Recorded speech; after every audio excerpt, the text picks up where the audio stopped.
사도행전 7장 44절에서 53절까지 말씀을 살펴볼 것입니다.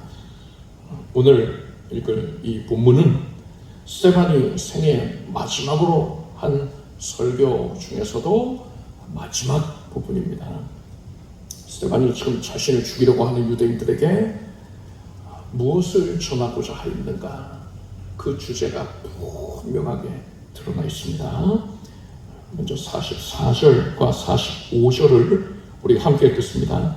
광야에서 우리 조상들에게 증거의 장막이 있었으니 이것은 모세에게 말씀하시니까 명하사 저가 본 그 십자로 만들게 하신 것이라. 우리 조상들이 그것을 받아 하나님이 저희 앞에서 쫓아내신 이방인의 땅을 점령할 때에 여호수아와 함께 가지고 들어가서 다윗 때까지 이르니라.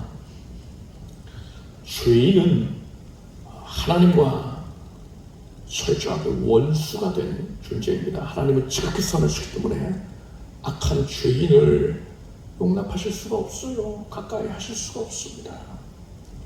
그래서 죄인은 애초에 하나님을 섬기는 것이 철저하게 불가능한 것입니다. 그런 죄인들을 하나님께서 긍휼히 여기셨습니다. 아무것도 하나님이 사람에게 만족하실 만한 것이 없는데, 사람이 하나님을 기쁘시게 될 것도 없는데 하나님이 사람을 불쌍히 여기셔서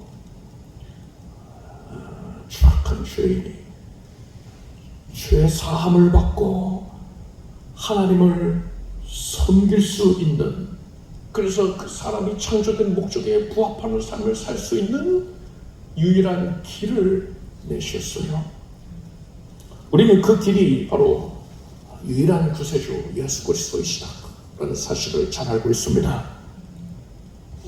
하나님께서는 예수님이 이 땅에 초림하시기 전에 구약시대에는 장차 오실 메시아께서 어떤 사역을 행하실 것이냐, 그리고 어떤 은혜를 베푸실 것이냐, 그리고 사람이 메시아를 통해서 어떻게 죄 사함을 받고 어떻게 하나님을 섬기게 되는가, 그 영적인 원리들을 다양한 방법으로 계시해 주셨습니다. 그것이 바로 구약 성경이에요. 구약 안에는 율법과 절기들이 나오고 규례들이 나옵니다. 그리고 제사법도 나오죠. 이 모든 것들이 바로 예수 그리스도에 대하여서 증거하고 있는 것입니다. 스데반은 이 설교의 마지막 부분에서 각별히 성전에 대하여서 다루었습니다. 그리고 성전을 다루기 전에 성막에 대해서 언급을 한 것이지요. 이스라엘 백성들이 광야에서 하나님을 섬기기 위하여서 하나님의 지시를 받아서 이동식 가건물의 형태로 만든 것이 성막입니다. 그 천막으로 지었지요. 그리고 이스라엘이 가나안 땅에 정착을 한 후에 고정식 건물로 지은 것이 성전인 것입니다. 그래서 이 성막과 성전은 동일한 영적인 의미를 가지고 있다. 건축의 방법만 다를 뿐이지 영적인 의미는 같다라고 우리는 이해할 수 있습니다. 스데반이 성막과 성전을 통해서 무엇을 말하고자 하는가에 대해서 우리가 잘 이해하기 위하여서는 우선 이 성막과 성전이 가지고 있는 영적인 의미에 대하여서 우리가 이해하고 있어야 됩니다. 성막과 성전은 크게 뜰과 성소로 구분할 수 있습니다. 뜰이 있고 안쪽으로 들어가면 성소가 있는 거예요.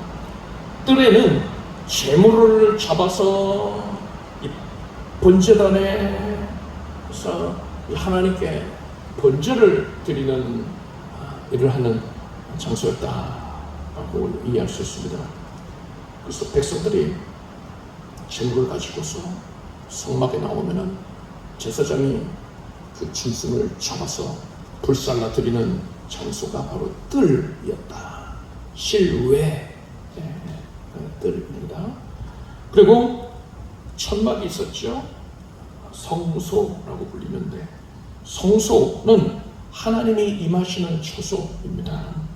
제사장들이 이곳에서 하나님을 섬겼습니다.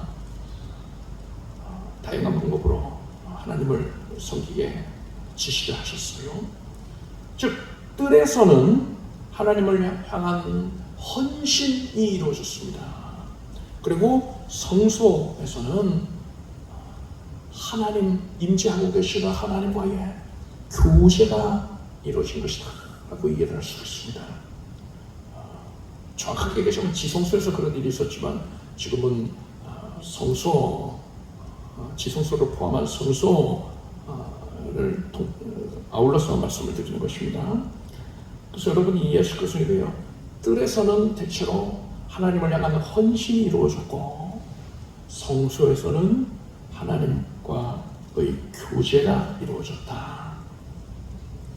성도가 신앙생활에 연륜이 더하여지면서 신앙의 행위가 습관적으로 고착화되는 경우가 있습니다.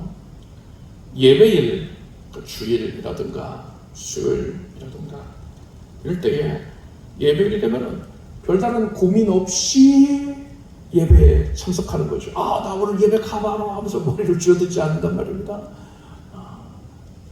소위 신앙이 성숙한 성도들, 예배일이니까 당연히 예배 가야지 하고 예배를 최우선시하여서 교회에 나온단 말입니다.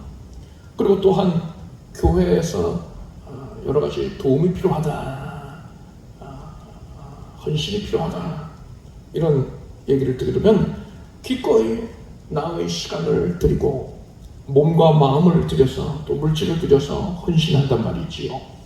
이렇게 신앙생활에 익숙해진다라는 것은 어찌 보면 하나님께 헌신하는 것에 익숙해지는 것이다 라고 볼 수 있습니다.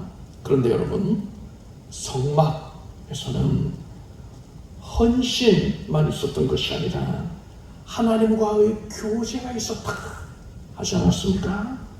따라서 하나님께 헌신하는 것과 하나님과 교제하는 것은 반드시 함께 해야 하는 것입니다. 하나님을 섬기는 도를 그렇게 계시해 주신 거예요. 크게 보면 헌신은, 우리가 하나님을 위해 수고하는 이 헌신은 하나님께 드리는 것이고요, 교제는 사람이 하나님께로부터 받는 것이다 라고 이해를 할 수 있습니다. 칼로 무자르듯이 그렇게 딱 구분되는 건 아니지만 대체로 그렇다는 것이지요. 하나님께서는 사람에게 항상 한량없는 은혜를 베풀고 계십니다. 이 은혜는 무한해요. 끝없이 쏟아지는 폭포수 같다고 비유할 수가 있겠죠. 그런데 그 은혜 아래에 있는 사람이 그저 하나님께 습관적으로, 물론 이것도 거룩한 습관이지만은 습관적으로 헌신하는 것에만 익숙하고, 그래서 헌신 자체에만 전념을 하고 하나님과 깊이 교제하는 데에는 관심을 보이지 않는다면, 그것을 소홀히 하고 있다면요, 헌신했으니까 됐지 이렇게만 스스로 만족을 하고 있다면요, 이 사람은 하나님이 무한적으로 베풀고 계시는 이 은혜를 제대로 누리지를 못하는 거예요. 이런 사람을 하나님이 안타깝게 여기신단 말입니다. 너는 어찌 그 모양이냐 이러시지 않고요, 안타깝게 여기시는 거예요. 그것보다 더 좋은 모습이 있는데 라고 말씀하시는 거예요. 마르다와 마리아의 이야기에 그것이 나타나지 않습니까? 마르다가 분주하게 헌신합니다. 열심히 헌신했어요. 마리아는 예수님과의 영적인 교제를 누리고 있었단 말입니다. 마르다가 예수님, 내 동생 마리아한테 뭐라고 좀 해주세요. 나 좀 돕게 해주세요. 공개적으로 면박을 주려고 그럽니다.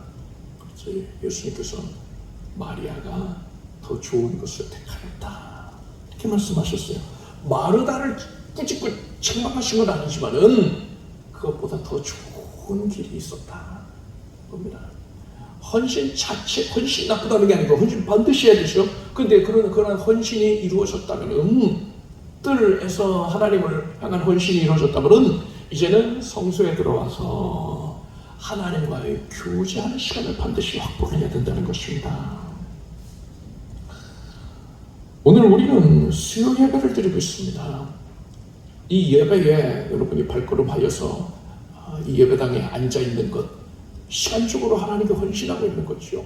몸을 드리고 또 마음도 드리는 것이죠. 또 헌금하면 물질도 드릴 것이죠. 이것은 예배 자체가 헌신이다 라고 말을 할 수가 있어요. 그런데 내가 이렇게 하나님께 헌신했으니까 됐어 하고 여기에만 만족하고 그치면 안 된단 말입니다. 그러면 예수님께서 너무나도 안타까워하신다는 거예요. 여러분은 헌신하는 데서만 만족할 것이 아니라 이제 하나님과 교제하는 데 집중하길 바랍니다.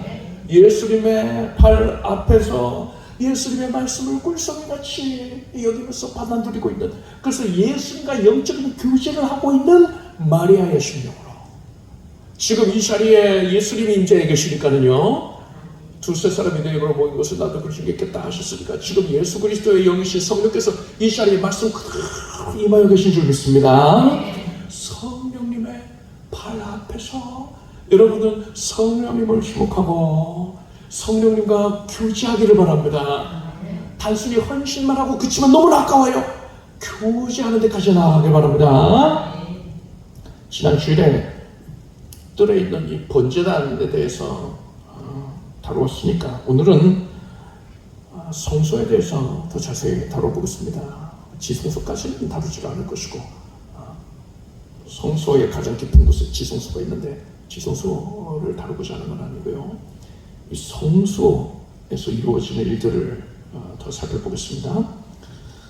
성소의 내부에는 등대와 떡상 그리고 금향로 이렇게 세 가지 성물이 놓여 있었습니다. 등대는 7가닥으로 갈라진 촛대입니다. 기둥이 하나이고 양옆으로 3가닥씩 나와 있어서 총 7군데의 불을 밝힐 수가 있는 그런 기름을 담은 그런 촛대다 보시면 돼요. 이 등대에는 질 좋은 감람유를 부어서 그 기름을 태워서 심지에 태워서 불을 밝혔습니다. 성소에는 이 휘장으로 그 입구가 막혀 있으니까는요, 지성소 쪽 아니더라도 성소 입구 자체가 휘장으로 가려져 있거든요. 성소 안에 들어가면 원래는 깜깜해야 돼요. 그런데 이 등대에 불이 밝혀져 있기 때문에 성소 안에가 이제 환하게 비추게 된 것입니다. 이 성막과 성전이 예수 그리스도를 예표하고 있다 하지 않았습니까? 따라서 이 성소 안에 있는 등대 역시 당연하게도 예수님을 예표하는 겁니다. 요한복음 말씀 보니까 예수께서 또 일러 가라사대 나는 세상의 빛이니 나를 따르는 자는 어두움에 다니지 아니하고 생명의 빛을 얻으리라 하셨습니다.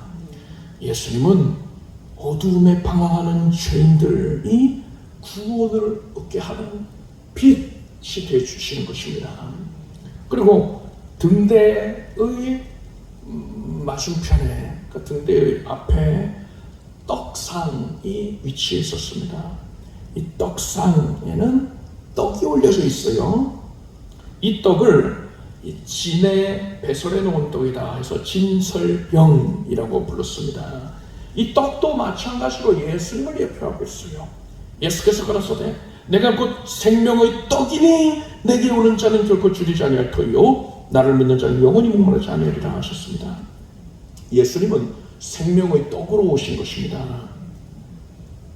그리고 또한 예수님은 말씀이 육신이 되어 오신 분이잖아요. 그 신비는 우리가 이해할 수가 없어요. 하나님의 말씀 자체가 하나님이시고 그 말씀께서 친히 육신을 입어 사람이 되어 오셨다. 그분이 예수님이시다. 이걸 우리는 뭐 다 이해할 수가 없습니다. 말씀에 그렇게 기록되어 있으니 이 말씀은 진리인 줄 믿으시기 바랍니다. 말씀이 육신이 되셨다 했는데 예수님이 곧 떡이다 했잖아요. 그러니까는 이 떡은 또한 성경 말씀을 의미한다라고도 볼 수가 있는 것입니다. 그런데 등대 앞에 떡이 위치해 있었다라는 것을 주목하십시오. 이것이 영적으로 예표하는 바가 있어요. 성경에서 기름은 대부분의 경우에 성령님을 의미하고 있습니다. 마찬가지로 등대에 등을 밝히기 위해서 부어놓은 이 감람류도 성령님을 예표하는 거예요. 즉 등대가 떡상을 밝히고 있잖아요. 이것은 성령님께서 예수님이 그리스도이시다, 메시아이시다 라는 사실을 증거하고 계심을 의미하는 겁니다. 그리고 이 떡이 또한 성경 말씀을 의미한다고 하지 않았습니까? 성령님께서 말씀을 비추고 계시는 거예요. 이것은 성령님께서 사람의 심령 안에 거하시면서 이 성전의 그 구조를 사람으로 표현할 때에 뜰을 육신으로 비유하고 성소를 사람의 마음으로 비유를 한다면 지성소는 하나님이 거하시는 영이다 이렇게 표현을 하는 경우들이 있습니다. 그런데 보십시오. 그렇게 보자면 성소, 사람의 심령 가운데에 성령님이 등 되시는 성령님이 계셔서 우리 내면에 있는 말씀을 비추고 계신 것, 조명해 주고 계시는 것입니다. 그래서 사람이 비로소 하나님의 말씀을 깨닫게 해주신단 말이에요. 여러분, 성경 말씀은요, 신학교에서 무슨 학위를 신학 박사까지 받고 그렇다고 해서 성경 지식을 많이 쌓았다고 해서 그 말씀을 깨달을 수 있는 게 아니에요. 신학 박사, 무슨 박사, 그런 사람들도 예수가 구세주이심을 믿지를 않는 자들도 허다하단 말입니다.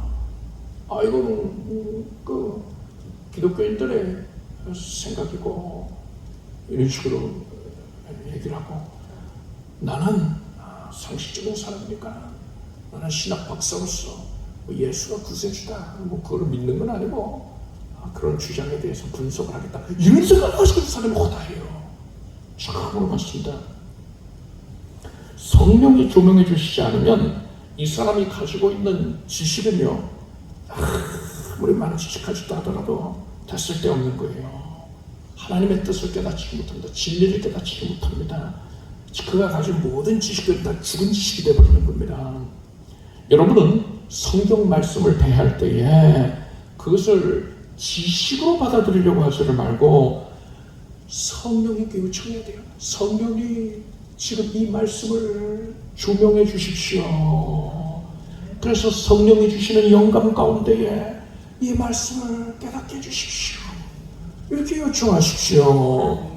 진리의 등불 되시는 성령께서 여러분의 내면에 말씀을 조명하셔서 그 말씀을 깨닫게 해주실 것입니다. 성소에는 이렇게 등대가 있고 떡상이 있었는데 가장 멀리에는 금향로가 있었습니다. 금으로 만든 향로가 있었어요. 이 금향로 역시 마찬가지로 예수님을 의미한다 할 수 있습니다.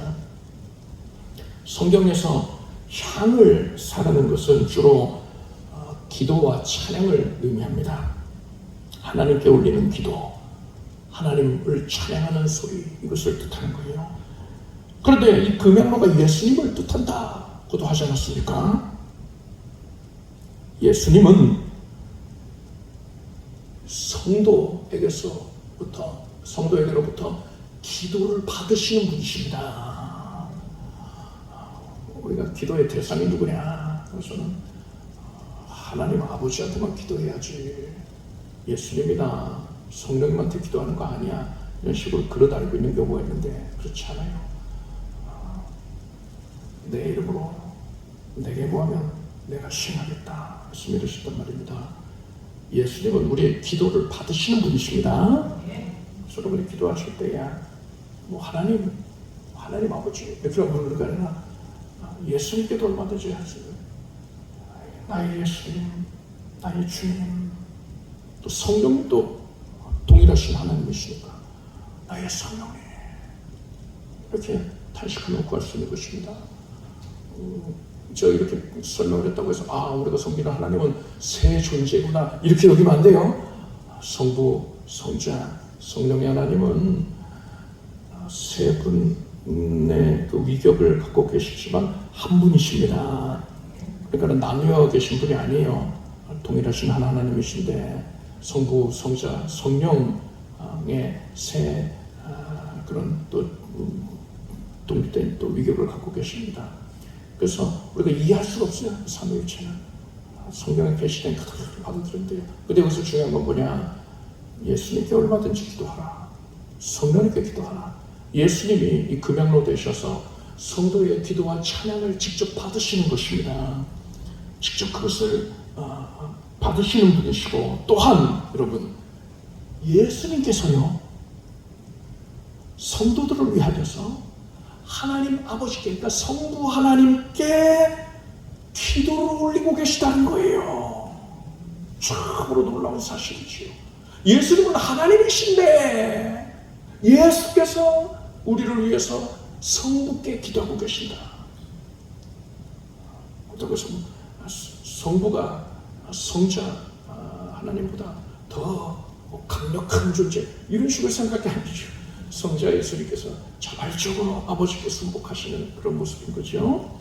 자, 로마서 8장을 보니까 누가 정죄하리요? 죽으실 뿐 아니라 다시 살아나시는 그리스도 예수시니 그는 하나님 우편에 계신 자요 우리를 위하여 간구하시는 자신이라 했습니다. 그리스도 예수가 우리를 위해서 기도하고 계시다는 거예요. 성소에서 이 향이 꺼지지 않게 하라 했습니다. 이것은 예수님께서 우리를 위해서 쉼없이 하나님 아버지께 간구하고 계시다는 것을 뜻합니다. 예수님은 우리의 기도를 받으시면서 또한 동시에 우리를 위해서 쉼없이 항상 기도하고 하나님 보좌 우편에서, 아버지의 보좌 우편에서 기도하고 계신 줄을 믿으시기 바랍니다. 예수님만 이렇게 우리를 위해 기도하시느냐? 아니에요. 성령님께서 우리를 위해 기도하고 계십니다. 이와 같이 성령도 우리 연약함을 도우시나니 우리가 마땅히 빛바라를 알지 못하나 오직 성령이 말할 수 없는 탄식으로 우리를 위하여 친히 간구하시리라. 예수님은 하늘 보좌 우편에서 예수 그리스도의 보좌에서 앉으셔서 우리를 위해 기도하고 계시고, 성령님은 지금 우리가 사는 이 현장에서 우리의 내면에서 우리가 기도하지 못하고 있을 때에도 말할 수 없는 탄식으로 우리를 위해 친히 간구하고 계시고 믿으시기 바랍니다. 그래서 성자 하나님, 성령 하나님께서 날 위해서 기도하고 계시니까는 여러분 가장 강력한 기도의 지원을 받고 있다는 사실을 알기 바랍니다. 여러분 축복이라는 단어가 있습니다. 축복은 성도님들 기도하실 때 하나님 나를 내게 축복을 내려주소서, 나를 축복하소서 이런 식으로 기도도 하지 않습니까? 근데 축복이라는 단어를 보면은요 빌축 자에 복입니다. 그러니까 복을 비는 거예요. 하나님은 복의 근원이 되십니다. 그래서 성도에게 복을 내려주시는 분이시죠. 그래서 복을 달라 구하는 건 당연히 맞아요. 그런데 이제 축복을 생각해 봅시다. 축복은 복을 빌어달라. 나를 축복해 주십시오. 이거는 나를 위해 복을 빌어 주십시오. 이렇게 구하는 거잖아요. 그런데 또 더 깊게 생각해보면 우리가 이미 살펴본 것처럼 예수님이 우리를 위해서 기도하고 계시니까, 성령님이 나를 위해 기도하고 계시니까는 성부, 성자, 성령 중에 성자와 성령에 대하여서는 이 축복의 역할도 또한 두 분이 성자와 성령께서 감당하고 계시다는 걸 알 수 있습니다.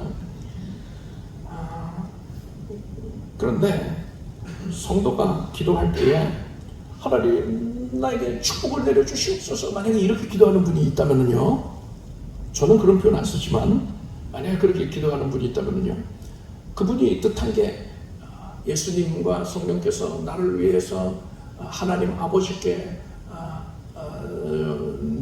내가 받을 복을 빌어주시기를 원합니다, 이렇게 의도한 건 아니잖아요. 그걸 의도한 게 아니라 예수님 나에게 복을 내려주십시오, 이 의도에서 축복해 주소서, 이 의미로 말한 거 아닙니까?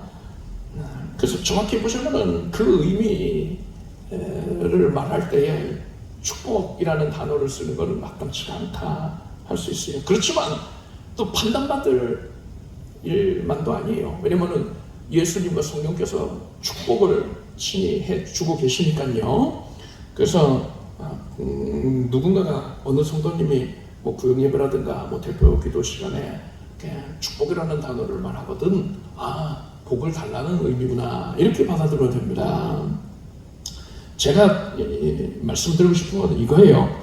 여러분은 성부, 성자, 성령 삼위일체의 하나님께서 복의 근원이 되셔서 성도에게 직접적으로 복을 내려주고 계시다는 것과, 또한 성자 성령께서는 우리를 위해서 성부 하나님께 복을 내려달라고 또한 동시에 간구하고 계시다는 것, 이 사실을 아시기를 바랍니다. 그래서 예수님은 나에게 직접 복을 주시면서도 또한 성부께 나의 복을 빌어주시기도 하는 거예요.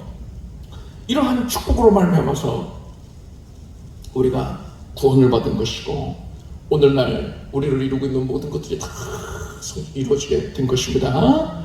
성소에서 끊임없이 타오르는 이 향로와 같이 예수님께서, 그리고 성령님께서 여러분을 위하여서 지극한 정성으로 사랑과 관심으로 끝없이 간구하고 계시다는 사실을 깨닫고 크게 감사하는 우리가 되길 바랍니다.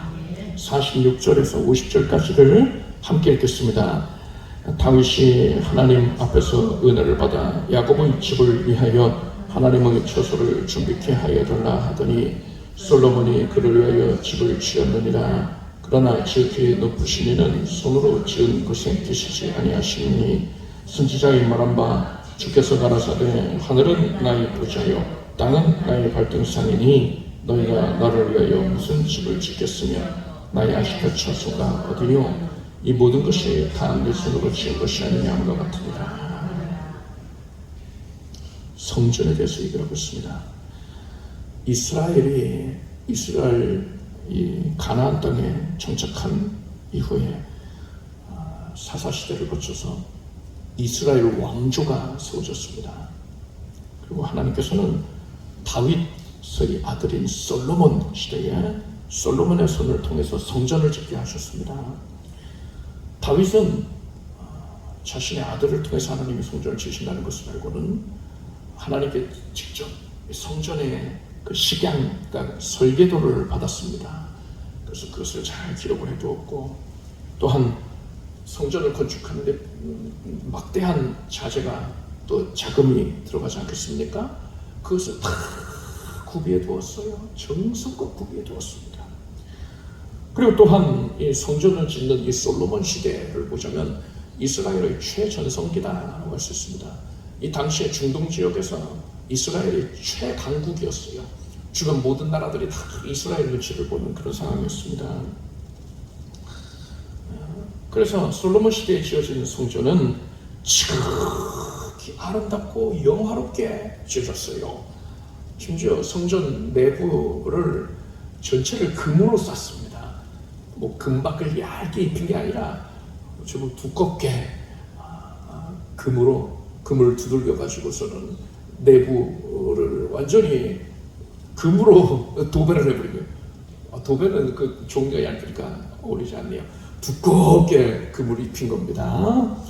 지극히 영화로운 상태였던 거예요. 그래서 이스라엘 백성들은 성전에 대한 자부심이 대단했습니다. 다른 민족들과는 달리 우리에게는 예루살렘 성전이 있지 아니하냐. 하나님께서 이 성전을 얼마나 기뻐하시겠느냐. 그러니 하나님께서 우리와 반드시 함께 해주시는 것이고 우리는 외적들의 침입을 두려워할 필요가 없다, 이렇게 생각을 했던 겁니다. 이스라엘 백성들은 자신들의 영적인 상태가 어떻든지 간에 상관없이 하나님이 이 예루살렘 성전 때문에 자신들을 이뻐하실 것이고 함께 해주실 것이고 보호해 주실 것이다, 이런 착각을 했던 겁니다. 이렇게 아니라는 생각을 가지고 있었어요. 그래서 이스라엘은 결국 우상 숭배에 빠지게 됩니다. 그래서 하나님께서는 선지자를 통해서 경고하셨어요. 심판받을 것이다, 경고하셨습니다. 그렇지만 그들은 우리에겐 성전이 있으니까 우리는 절대로 망하지 않는다, 이렇게 말하곤 했단 말입니다.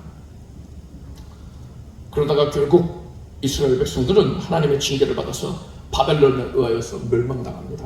그리고 바벨론의 포로로 사로잡혀가게 된 겁니다.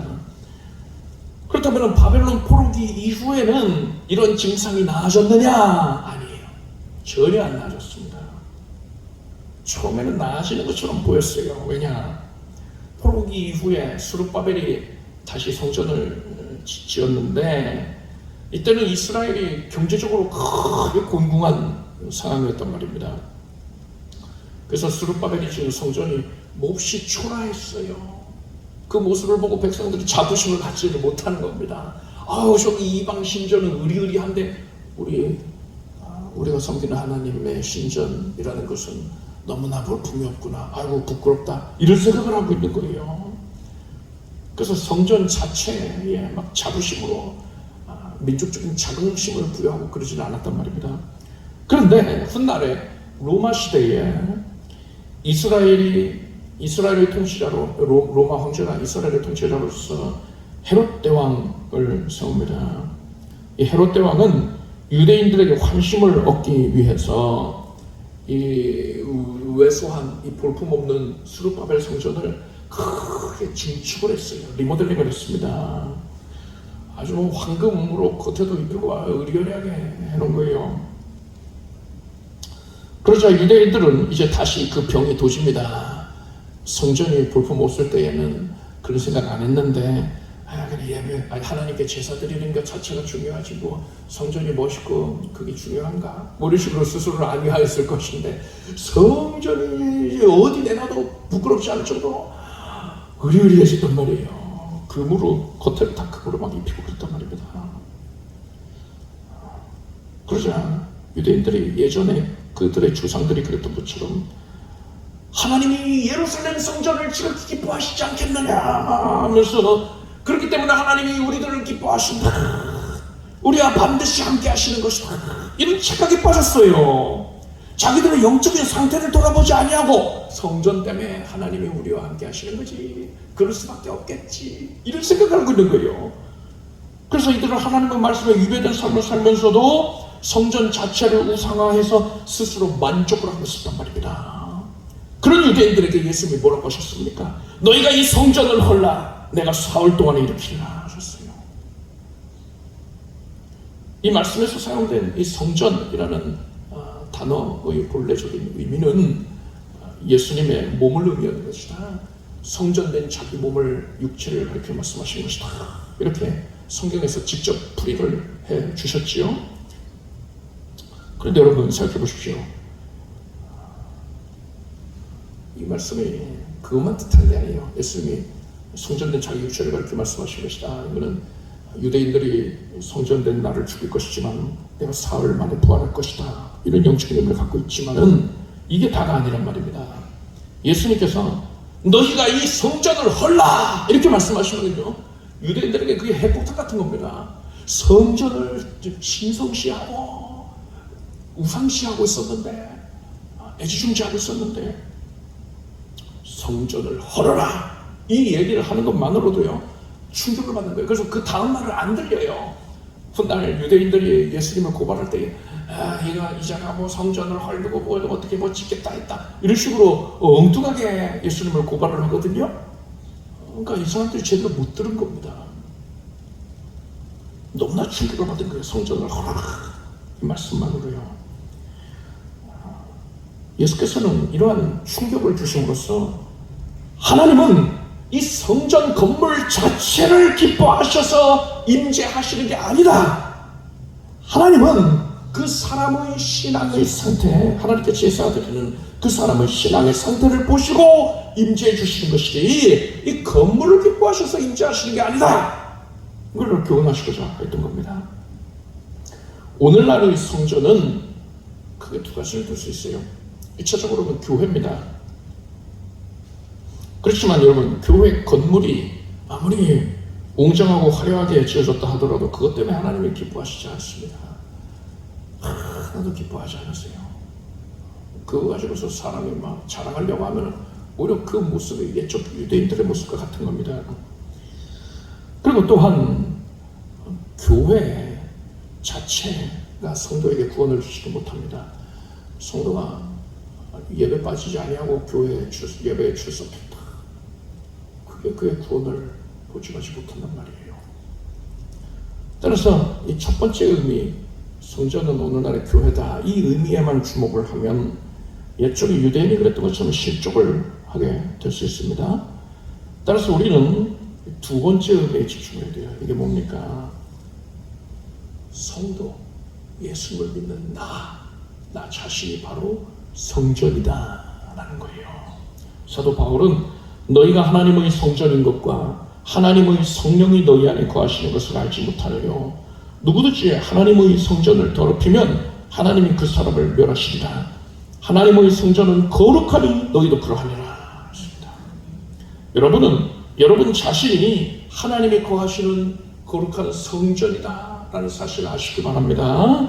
그래서 우리는 내 안에 하나님이 임재해 계신다, 이 사실을 깨닫고서 스스로를 거룩하게 구별하고 그것을 위해서 절제를 해야 되는 거예요. 단속을 해야 되는 겁니다.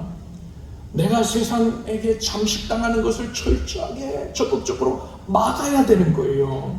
만약 그러지 아니하고 하나님이 임재해 계시다라는 사실을 망각한 채로 경거망동을 한다면 성전답지 못한 겁니다. 그 사람은 하나님께 책망을 받게 된다고 했어요. 여러분, 하나님께서 지금 여러분 안에 거하고 계신다는 사실을 깨달으십시오. 그리고 성전, 여러분 자체가 성전이니까요. 여러분 스스로를 성전답게 거룩하게 구별을 하기를 힘쓰길 바랍니다. 51절에서 53절까지를 함께 읽겠습니다. 목이 곧고 마음과 귀에 할례를 받지 못한 사람들아, 너희가 항상 성령을 거스려 너희 조상과 같이 너희도 하는도다. 너희 조상들은 선지자 중에 누구를 핍박지 아니하였느냐? 의인이오시리라 예고한 자들을 저희가 죽였고 이제 너희는 그 의인을 잡아준 자여 살인한 자가 되나니 너희가 천사의 전한 율법을 받고도 지키지 아니하였도다 아니라. 스데반은 이 앞선 설교의 앞부분에서 이스라엘 백성들이 광야에서 하나님을 대적하고 우상을 섬기는 사건을 언급을 했었습니다. 그리고 방금 전에는 성전 자체를 우상시했던 이스라엘 백성들의 그릇됨을 지적하지 않았습니까? 광야에서 금송아지 숭배했던 자들, 이 사람들 결국에 어떻게 됐습니까? 가나안 땅에 못 들어가고 광야에서 망했지요. 그 후에 가데스바네에서 믿음 없는 소리를 하다가 그것이 결국 하나님의 징계를 가져오는 결정적인 계기가 되었으나, 여하간 이 금송아지 숭배했던 자들은 다 광야에서 망했단 말입니다. 그리고 남유다 시절에 성전을 우상시했던 자들은 어떻게 됐습니까? 바벨론 제국에 의하여서 멸망당했습니다.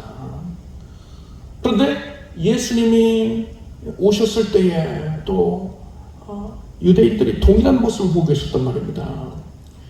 이들은 그들 조상들의 모습과 동일하게 성전 자체를 우상시하고 있었고, 예수님이 예수라는 자가 성전을 허물겠다고 말했다 하면서 성전을 모독했다, 이 죄를 물어가지고 예수님을 고발하고 죽음으로 내몰기도 했단 말입니다.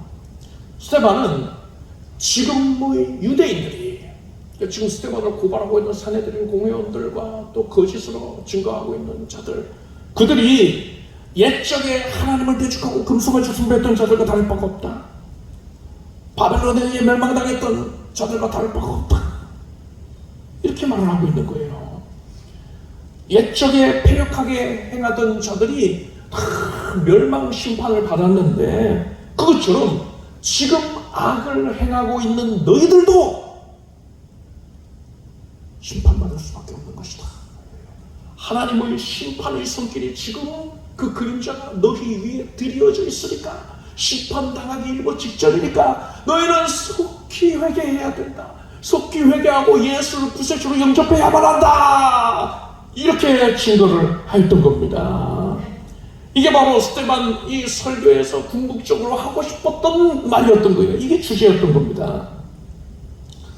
여기서 스데반은 52절을 보면은 하나님이 보내신 자를 핍박하고 죽인 것으로 인하여서 하나님의 심판이 있을 것이다. 이렇게 선언을 합니다. 예수께서 악한 농부들의 비유, 그 이야기를 말씀하셨습니다. 주인이 포도원을 만들었습니다. 그냥 땅만 주고서 너희가 포도원 만들어봐 한 게 아니라 포도원을 아름답게 쫙 가꾸어서 만들고는 농부들을 고용을 합니다. 그들에게 세를 주어서 포도원을 가꾸게 하고, 그리고 자신은 타국으로 갔습니다. 멀리 간 거예요. 그리고서는 이제 포도를 거둘 때가 됐으니까는 주인이 세를 받기 위하여서 종들을 보내었습니다. 그랬더니 이 농부들이 종들을 잡아서 때리고 죽이고 돌로 쳤어요. 그래서 이거 뭔가 오해가 있었나 보다. 아주 관대한 주인이지요. 오해가 있었나 보다 하고서는 더 많은 종들을 보냈습니다. 그랬더니 그들에게도 똑같이 행하는 것입니다.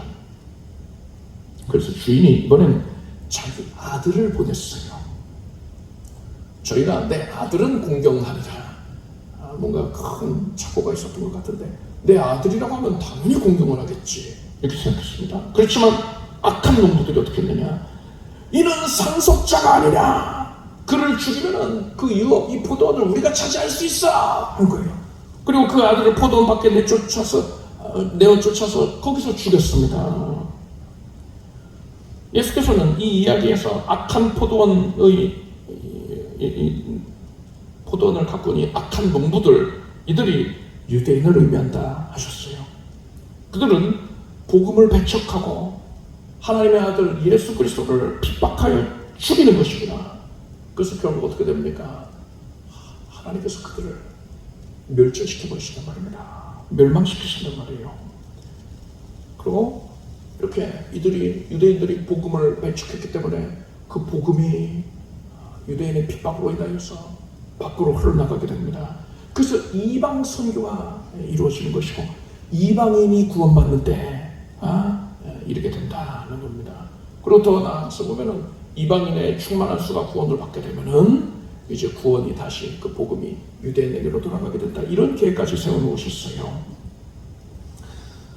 이것은 어디까지나 하나님께서 계획하신 구속사의 이 전개 과정이 하나님의 뜻대로 성취가 된 겁니다.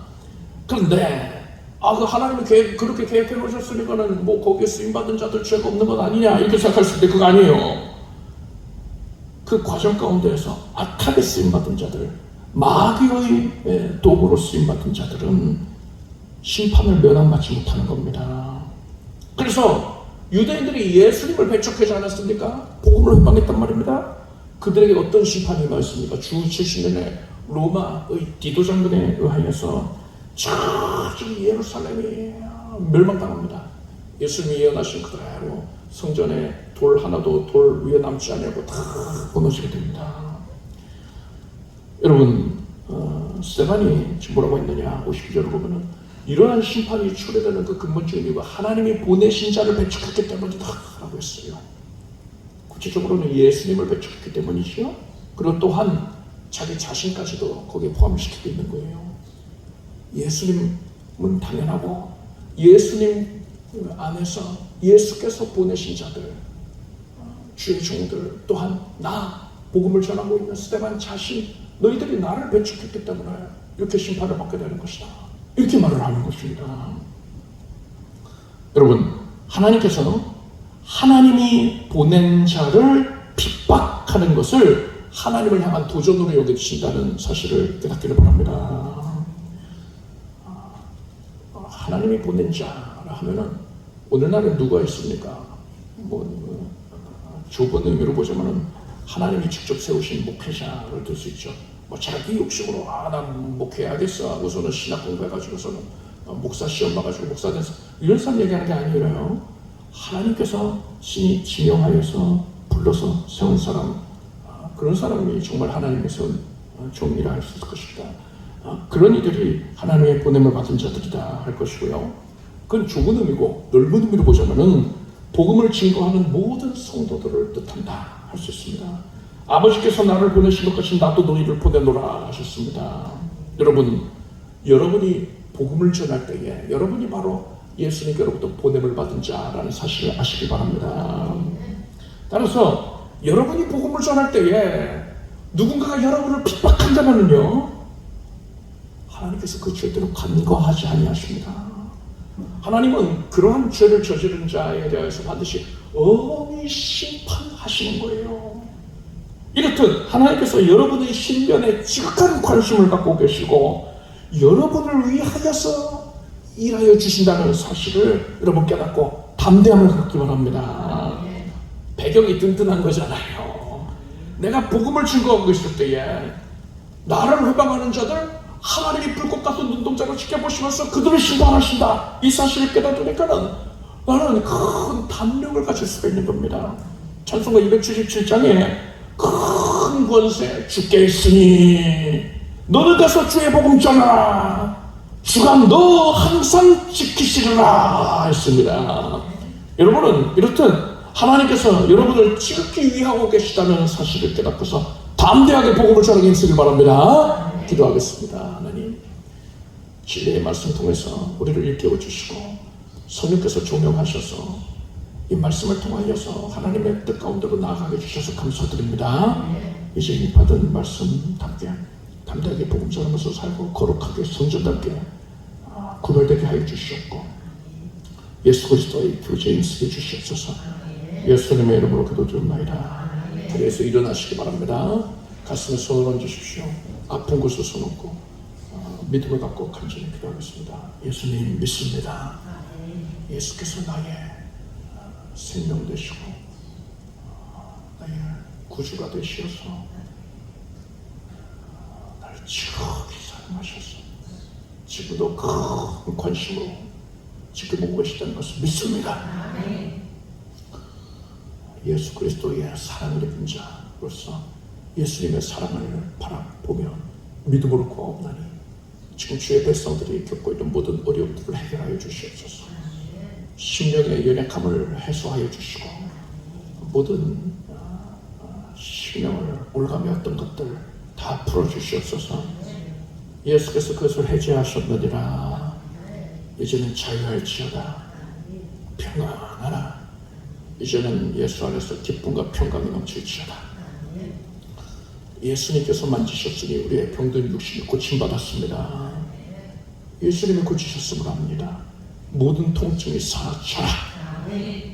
몸 안에 있던 더러운 암세포까지도 사라질 것이고 염증과 통증이 사라지고 모든 수치는 지금 정상이 되어라. 하나님께서 그것을 이루어 주셨습니다. 예수 그리스도께서 고치지 못할 병이 없습니다. 예수님이 만지셔서 지금 온몸이 깨끗해지고 급속한 치료가 임하였고 예수님을 위하여 살아가는 데에 어려움이 없겠습니다. 하나님께 예배 중심의 생활로서 하나님만 가장 높이는 삶으로서 영광을 올릴지어다. 각 가정에 구원의 은혜를 널리 내려주셨고 온 가족들이 신실한 믿음의 반석에 서게 해주시옵소서. 주를 위해 살게 하소서. 하나님, 무엇보다도 각 가정에 탄식하며 구하고 있는 각양의 제목을 들으시고 이제 전격적으로 응답 주시옵소서. 하나님께 올린 모든 기도가 땅에 떨어짐이 없었느니라. 하나님이 들으셨으니 이제 전격적인 응답을 누리게 될지어다. 예수님의 이름으로 기도드립니다. 믿음을 걸지어다. 하나님께 박수를 올리겠습니다. 참여해 주십시오. 준비하신 예물을 정성된 마음으로 드리겠습니다. 드리신 예물 위해 기도하겠습니다. 하나님, 감사로 제사를 드리는 자가 하나님을 영원롭게 한다 하였습니다. 은주 감사드리옵나이다. 기쁨으로 감사함으로 예물을 올리옵나니 오직 하나님께서 인정하여 주시고 기쁨 가운데 거두어 주시옵소서. 바로 없기는 살아가는 주의 자녀들이 세상 가운데에서 영혼이 잘된 같이 범사와 자도가 강건하여져서 크게 번성하여서 하나님께 적극적으로 헌신할 수 있도록 해주시옵소서. 예수님의 이름으로 기도드립니다. 우리 주 예수 그리스도의 무한하신 은혜와 하나님 아버지의 사랑과 성령님의 교통하심이 수요예배에 함께한 사랑하는 성도들 위해 영원히 함께 없시기를 축원합니다.